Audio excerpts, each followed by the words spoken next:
નમસ્કાર, હું છું પ્રિયા અને તમે જોઈ રહ્યા છો જનતા કી જાણકારી ન્યૂઝ। નજર કરીએ આજના સમાચાર ઉપર। મહુવા નગરપાલિકામાં પ્રમુખ ઉપપ્રમુખની વરણી। મહુવા પ્રમુખ પદે મિત્તલબેન રાજેશભાઈ જોશીની વરણી। મહુવાના ઉપપ્રમુખ પદે જયપાલસિંહ સુખદેવસિંહ વાળાની વરણી। મહુવાના કારોબારી ચેરમેન પદે સંજયભાઈ મનુભાઈ બારોટની વરણી। ભાજપ 36માંથી 24 બેઠક કબજે કરી હતી। મારું નામ જયપાલસિંહ સુખદેવસિંહ વાળા છે।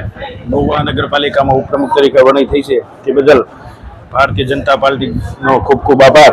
અને જે અમારી ઉપર વિશ્વાસ મૂકીને મારી ઉપપ્રમુખની વરણી કરી છે તે બદલ ખૂબ ખૂબ આભાર। અને આગામી જે કાંઈ કામો પડતર છે અમે વહેલી તકે પૂરા કરશું એવો વિશ્વાસ આવે। નગરપાલિકામાં તમે પ્રમુખ તરીકે વરણી થઈ છે ભારતીય જનતા પાર્ટી તરફથી। જોશી મિત્તલબેન રાજેશભાઈ આજ રોજ નગરપાલિકાના પ્રમુખ તરીકે જે મને પદ સોંપાયું તે બદલ ભારતીય જનતા પાર્ટીનો ખૂબ ખૂબ આભાર માનું।